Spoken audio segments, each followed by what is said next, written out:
পাर्थায় প্ৰতিবৰ্তিতম ভগৱতা নাৰায়ণেন স্বয়ং ব্যাসেন গঠিতম পুৰাণ মুনিন মধ্যে মহাভাৰতে। অৰ্থাৎ মহাভাৰতৰ অন্তৰ্গত হ'ল ভগৱদ গীতা। এতিয়া মহাভাৰতৰ সেইকাৰণে মহাভাৰতক পঞ্চম বেদ বুলি কয়, ভীষ্ম পৰ্বৰ। আৰু ভীষ্ম দ্ৰোণ তথা জয়দ্ৰথ জলা, এই সংসাৰখন এখন নদী। এই সংসাৰখন এখন নদী। এই নদীখন কি? আমাৰ যেনেকৈ ভৱসাগৰ বুলি কয়, এই ভৱসাগৰ হ'ল সংসাৰখন। ইয়াত কি আছে? ভীষ্ম, ভীষ্ম মানে ভয়। ভীষ্ম মানে ভয়। ভয় কিহৰ ভয়? মৃত্যু ভয়। মৃত্যু দেখোন নাই, নোহোৱা বস্তুটো ভয় কৰে। যিটো আছে পাপলৈ ভয় নকৰে, পাপ কিন্তু আছে। আমি চকুৰ সন্মুখত দেখিছোঁ মহা মহা পাপ কৰি জীৱ নৰকগামী হৈছে, মহা মহা পাপ কৰি জীৱক যাতনা ভোগ কৰিছে সংসাৰত। নিজৰ জন্ম দিয়া পুত্ৰই যেতিয়া মাক বাপেকক উলিয়াই দিব ৰাস্তালৈ, তাতকৈ ভয়ানক যন্ত্ৰণা আছে। আমি চকুৰে দেখিছোঁ। এই দেখা পাপবোৰ ভয় নালাগে। আমাক এইটোৱে কৈছে যে দেখা জগতখন, মানুহ প্ৰতিদিন শ্মশানলৈ গৈ আছে। আপোনাক সবাই উভতা জোঙেৰে খুচি খুচি পুৰি আছে, মানুহ জ্বলাই আছে। আৰু সেইটো আপুনি যে মৰিম নাভাবে কিয়? আপোনাকো যে এদিন সেই শ্মশানত নি উভতা জোঙেৰে খুচিব, আপুনি নাভাবে কিয়? এইটোৱে যুধিষ্ঠিৰে কৈছে, কিমা সত্যম, কি আচৰিত। নিজে গৈ মানুহ জ্বলাই, নিজে গৈ মানুহ খুচি খুচি জ্বলাই, কিন্তু নিজে মৰিম বুলি নাভাবে। আৰু সেই কথাটোকে আমাক কৈছে যে ভীষ্ম, ভীষ্ম মানে ভয়। মৃত্যু নাই, মৃত্যুলে ভয় কৰে। মৃত্যু আছে জানো? আমি দেখোন নিজেই কওঁ, এই ইহঁতৰ ঘৰত ল'ৰা এটা জন্ম হ'ল দেই, জন্ম হ'ল মানে আহিলে, ল'ৰাটো আহিলে, পুত্ৰ ৰূপে আহিলে। কি আহিলে? এটা জীৱ আহিলে। কি কি কৰি? পুত্ৰ ৰূপে আহিলে। আৰু এওঁ গ'ল দেই, আহিল আৰু গ'ল। তাৰ কাৰণে কান্দিছে, আহিল আৰু গ'ল, আহিল আৰু গ'ল, ইয়াৰ কাৰণে কান্দিছে। কিন্তু জীৱনৰ কাৰণে কিয় কন্দা নাই? মানৱ জীৱন পাই কেনেকুৱা দুখত পতিত হৈছে, কন্দা নাই কেলে? এই কথাটোকে অৰ্জুনক বুজাইছে। ভীষ্ম মানে ভয়। আৰু ভয়ক যিজনে অতিক্ৰম কৰিব পাৰে, সেইজনে অতি মানুহ হ'ব, সেইজনে মৃত্যুক জয় কৰিব। প্ৰহ্লাদ, আচ্ছা প্ৰহ্লাদ নমৰে কিয়? প্ৰহ্লাদৰ ভয় নাই, সেইকাৰণে নমৰে। প্ৰহ্লাদ যে নমৰিলে, প্ৰহ্লাদৰ ভয় নাই। প্ৰহ্লাদে বুজি পালে আত্মাৰ জন্ম নাই, দেহৰ জন্ম আছে। যি মানুহ দেহ ভাৱনাত থাকে, যি মানুহ বডি কনচিয়াছ, এই মানুহে দুখ পায়, এই মানুহে মৰি মৰি জন্ম লয়। কিন্তু যি মানুহ সোল কনচিয়াছ, যি মানুহ আত্মা ভাৱনাত থাকে, এই মানুহ কেতিয়াও নমৰে। এই কথাটোকে কৈছে। আৰু ভীষ্ম দ্ৰোণ তথা জয়দ্ৰথ জলা। আৰু দ্ৰোণাচাৰ্য, দ্ৰোণাচাৰ্য মানে হ'ল সিটোপাৰ। সিটোপাৰ মানে কি? এই ভৱসাগৰৰ সিটোপাৰ মানে কি? অতৃপ্ত বাসনা। আচ্ছা, বাসনাৰ সিপাৰলৈ মানুহ যাব পাৰে জানো? নিজক সুধি চাওক। বাসনাৰ সিপাৰলৈ যাব নে? আজি এজন মানুহে 1 কেজি চাউলৰ কাৰণে কান্দিছে, প্ৰভু মোৰ চাউলকেইটা জোৰা মৰিলে হ'ব, প্ৰভু হে কৃষ্ণ মোৰ চাউলকেইটা জোৰা মাৰি দিয়া। এই মানুহজনে এদিন 1000 টকা পালে, তাৰ পাছত ক'ব, প্ৰভু আৰু 10,000 টকা দিয়া, মোৰ তেতিয়াহে কাম এটা হ'ব, আৰু 10,000 দিয়া। এই মানুহজনে এদিন 1,00,000 পালে, আৰু সেই 1,00,000 পোৱাজনে ক'ব, প্ৰভু মোৰ আৰু 5,00,000 টকা দিয়া। এই বাসনাৰূপী সংসাৰখন পাৰ হ'ব নোৱাৰে মানুহে, বাসনা। এইকাৰণে মানুহ সুখী হ'ব নোৱাৰে। এজন মানুহ সুখী হ'ব কিয় নোৱাৰে? কথাখিনি বুজি পাইছেনে বাৰু? টান হৈছে নেকি? নাই হোৱা নহয়। এই বাসনাৰ সিপাৰলৈ গ'লে মানুহ সুখী হ'ব। অৰ্জুনক ভগৱান কৃষ্ণই কৈছে, যেতিয়ালৈকে মানুহ বাসনাক জয় কৰিব নোৱাৰে তেতিয়ালৈকে মানুহ সুখী হ'ব নোৱাৰে। আপোনাক সবে এবাৰ ভাবকচোন, এতিয়া ইমান সা সুবিধা বিজ্ঞানে দিছে, এতিয়াহে মানুহ দুখী হৈ গৈ আছে। আগতকৈ এতিয়া দুখটো বাঢ়িছে। কেলে বাৰু? বাসনা বাঢ়িছে। আৰু যেতিয়া বাসনাবোৰ নোহোৱা হ'ব মানুহ সুখী হয়। এটা কাহিনী কৈছিলে যে এজন ভিখাৰী, ই আৰু সদায় বহি থাকে।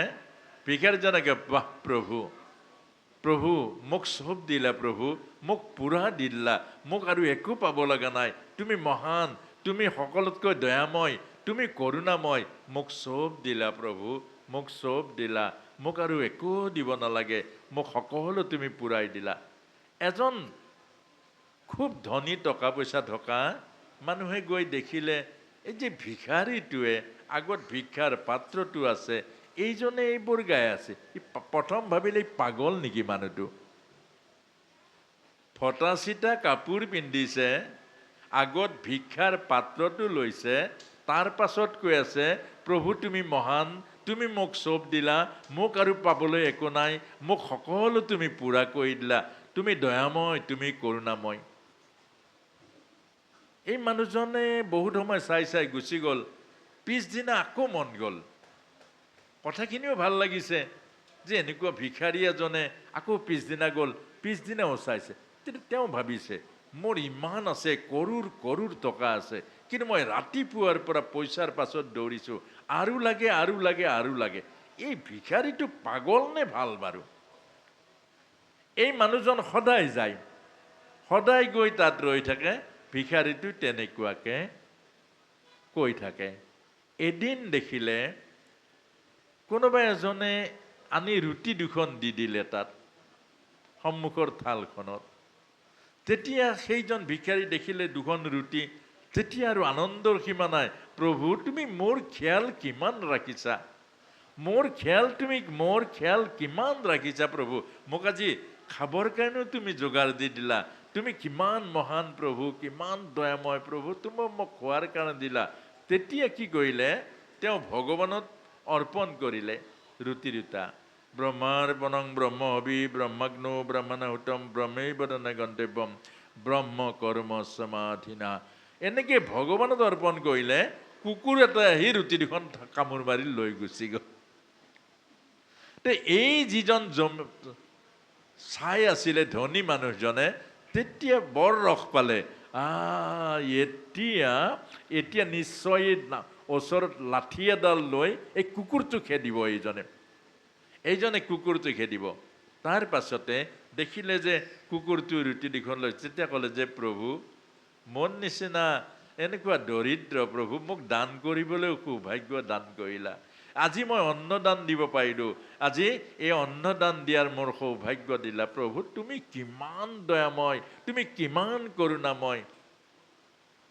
আৰু এই ধনী মানুহজনৰ জ্ঞান ঘূৰি পালে যে মই কিমান ভিখাৰী, এইজন কিমান মহান, যে মই কিমান ভিখাৰী। অৰ্থাৎ মোৰ কোটি কোটি টকা আছে, ভিতৰত মোৰ ভিক্ষাৰ অন্ত নাই, আশাৰ অন্ত নাই, মোক আৰু লাগে আৰু লাগে আৰু লাগে। কিন্তু এইজন, আৰু সেইদিনাই তেওঁ ঘৰৰ পৰা ওলাই দিলে আৰু তেওঁ এজন মহান সন্ত হ'ল। মনত ৰাখিব, এই কাহিনীটো ভগৱত গীতাৰ মাজেৰে কৈছে। ভগৱান কৃষ্ণই কৈছে, বাসনা নামৰ নদীখন কোনেও পাৰ হ'ব নোৱাৰে, আশা নামৰ নদীখন যিমান বাঢ়িব বাঢ়ি যাব। গতিকে আজি অন্তত প্ৰভুৱে কৈছে, অৰ্জুনক কৈছে, আপোনাক সব অৰ্জুন, আপোনাক সবেই ভগৱত গীতাৰ জ্ঞান অৰ্জন কৰিবলৈ আহিছে যে আশা আৰু বাসনা এই দুইটাৰ মাজত বন্দী নহ'ব। উপায় প্ৰভুক সদায় কৃতজ্ঞতা, পজিটিভ থিংকিং।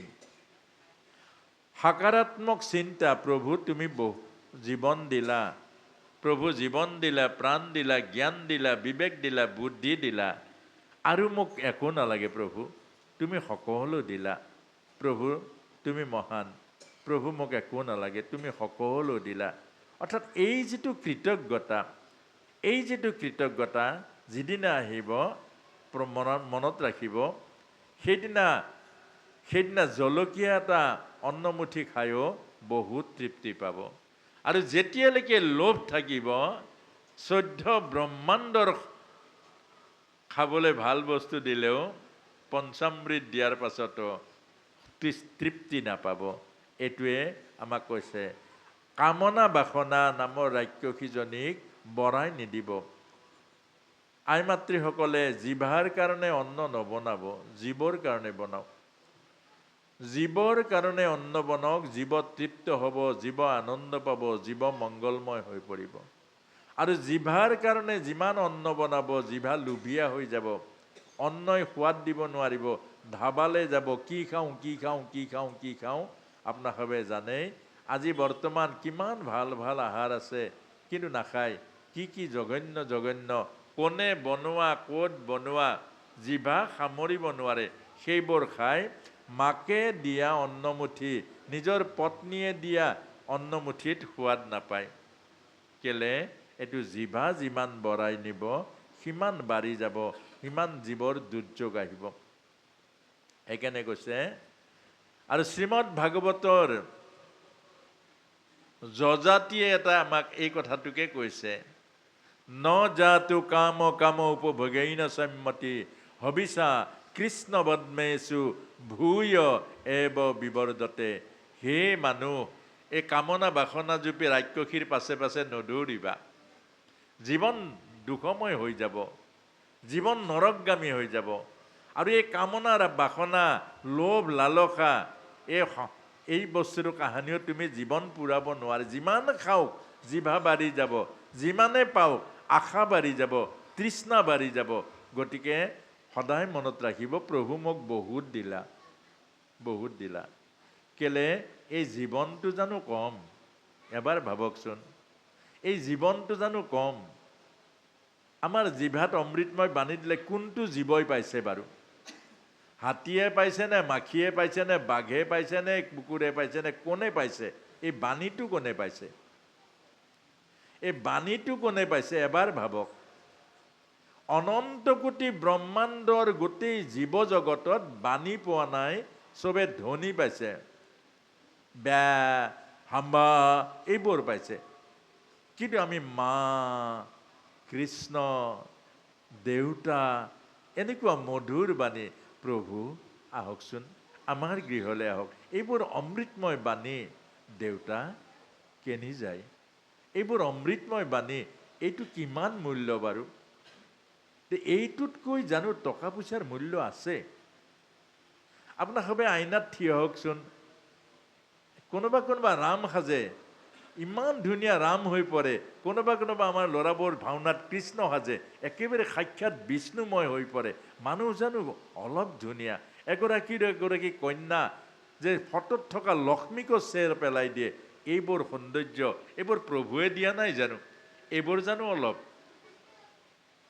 আমাৰ ভিতৰত এই 5 পোৱা মগজু দিছে, অনন্ত কোটি ব্ৰহ্মাণ্ডৰ জ্ঞান ইয়াতেই সোমাই আছে, এইবোৰ জানো মূল্য নাই? আপোনাৰ মোৰ, আমি বাহিৰৰ বস্তুবোৰৰ মূল্য দিওঁ, ভিতৰত থকা বস্তুবোৰৰ মূল্য নিদিওঁ। আমাৰ ভিতৰত আত্মাৰূপী পৰমাত্মা নাই। আমি আসনত বাৰ বাৰ সেৱা কৰোঁ, আসনত, যিখন আসনত ভগৱান কোনোবা এজন মানুহে আত্মাৰ ভাৱনাৰূপী ভগৱানক থৈছে, আৰু প্ৰতিটো মানুহৰ ভিতৰতে আত্মাৰূপী পৰমাত্মা আছেই দেখোন। এবাৰ ভিতৰলৈ চাওক, সেই আত্মাৰূপী পৰমাত্মাক দেখা পাব। আপোনাৰ ভিতৰতে ঈশ্বৰ বহি আছে, কিন্তু আপুনি মই ঈশ্বৰক নাচাওঁ, ভিতৰত থকা ঈশ্বৰক নাখাওঁ। সেইকাৰণে চাধা মান ধপাত দিওঁ, মুখেৰে লেতেৰা লেতেৰা বস্তু দিওঁ, অখাদ্যবোৰ আমি দিওঁ। কেলে দিওঁ? আমাৰ জ্ঞান নাই, আত্মাৰূপী পৰমাত্মা আমাৰ হৃদয়ত বহি আছে। এই আত্মাৰূপী পৰমাত্মাৰ এইখন দুৱাৰ মুখ, এই মণিকোট হ'ল হৃদয়, দেহ দ্বাৰকা,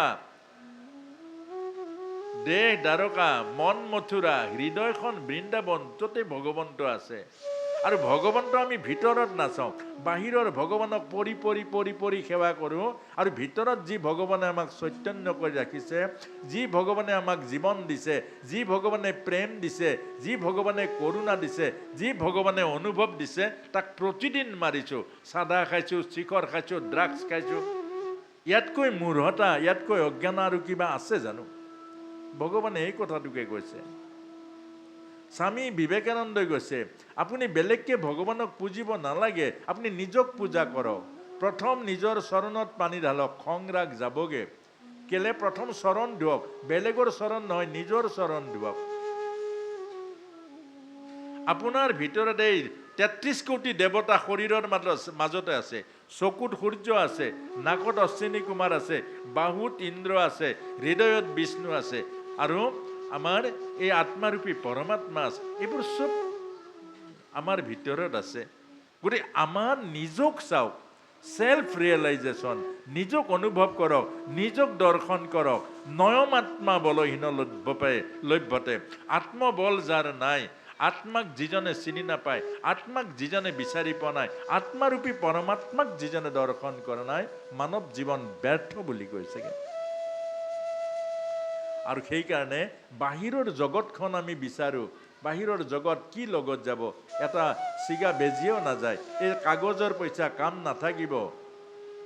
কাগজৰ পইচা 20 টকীয়া 2000 টকীয়া নোটবোৰ কি কাম আছে? ফটা কাগজ হৈ গ'ল, লগে লগে ফটা কাগজ হৈ গ'ল। বাহিৰৰ বস্তুৱে আপোনাক কাহানিও মাত নিদিয়ে, ঘৰটোৱে মাত নিদিয়ে।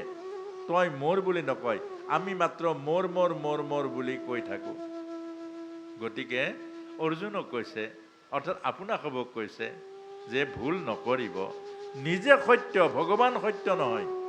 আপুনি নিজে সুস্থ সবল সুন্দৰ হৈ থকালৈকে ভগৱান সত্য। যিদিনা বিচনাত পৰিব, যিদিনা জ্ঞান বুদ্ধিৰ যে ভগৱান সত্য নাই, নিজেহে সত্য। আৰু নিজক অত্যাচাৰ কৰিলে এদিন তাৰ ফল ভুগিব লাগিব। যি মানুহে নিজক অত্যাচাৰ কৰিলে, যি মানুহে নিজক মাৰিলে, যি মানুহে নিজক নষ্ট কৰিলে, যি মানুহে নিজক বুজি নাপালে, সেই মানুহে মানৱ জন্মৰ সোৱাদ নাপাব। আৰু সেই মানৱ জন্মৰ পাছতেই শাস্তি আৰম্ভ হ'ব, নৰক যাতনা। নৰক যাতনা। সেইকাৰণে আমাক এইটো কথা কৈছে,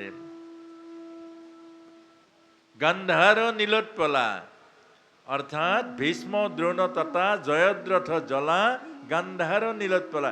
জয়দ্ৰথ মানে দুশলাৰ গিৰিয়েক, দুখৰ গিৰিয়েক জয়দ্ৰথ, আৰু গান্ধাৰ নীলোৎপলা। গান্ধাৰ মানে শুকুনি। সংসাৰৰ যিমানবোৰ বুদ্ধি, সংসাৰৰ যিমানবোৰ জ্ঞান, সংসাৰৰ যিমানবোৰ বন্ধু, সংসাৰৰ যিমানবোৰ আপোন, এইবোৰ হ'ল শুকুনি।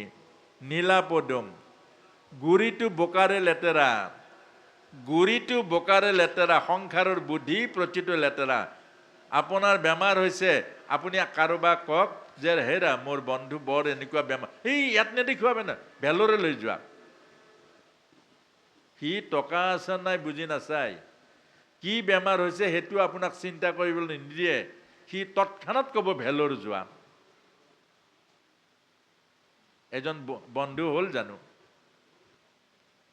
কাৰোবাৰ লগত হেৰা মোক আজি টান কথা ক'লে কেছ দিয়া, এজন জানো বন্ধু হ'ল? বোকাটো লেতেৰা, ইয়াৰ গুৰিটো লেতেৰা। শুকুনিৰ সংসাৰৰ বুদ্ধি দুৰ্যোধনে বুজি নাপালে। সেইকাৰণে শুকুনিৰ প্ৰতিটো বুদ্ধিয়ে দুৰ্যোধনক জীৱনৰ সৰ্বোত্তম তললৈ লৈ গ'ল। মান গ'ল, মৰ্যাদা গ'ল, সমস্ত শৰীৰৰ শক্তি সামৰ্থ্য চব নষ্ট হৈ গ'ল এটা এটা কয়। আৰু পাপ মহা মহা পাপ কৰি এগৰাকী দ্ৰৌপদীক বস্ত্ৰ হৰণ কৰাৰ ইমান তললৈ নামি গ'ল।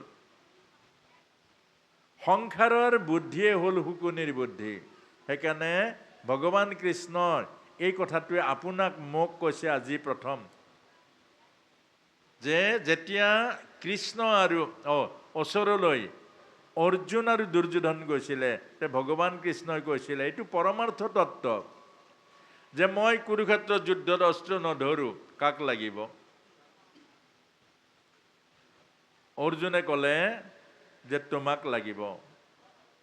আৰু দুৰ্যোধনে ক'লে নাৰায়ণী সেনা লাগিব 2 অক্ষয়হীনী। আৰু আপোনাক মোকো কৈছে, আপুনি কাক মূল্যাংকন কৰে? আধ্যাত্ম জীৱনক মূল্যাংকন কৰে নে ভৌতিক জীৱনক মূল্যাংকন কৰে? আপোনাক মোকো এই প্ৰশ্নই কৰিছে। আপুনি আধ্যাত্ম জীৱনটোক মূল্যাংকন দিয়ে নে ভোগ আৰু বিলাসৰ ভৌতিক জীৱনটোক মূল্যাংকন কৰে? যে ভোগ আৰু বিলাসৰ জীৱনটোৱে ঈশ্বৰ বিমুখ কৰিব। অৰ্থাৎ এইটোৱে কৰ্ণই কৈছিলে যে তুমি নাৰায়ণক এৰি নাৰায়ণী সেনা ল'লা।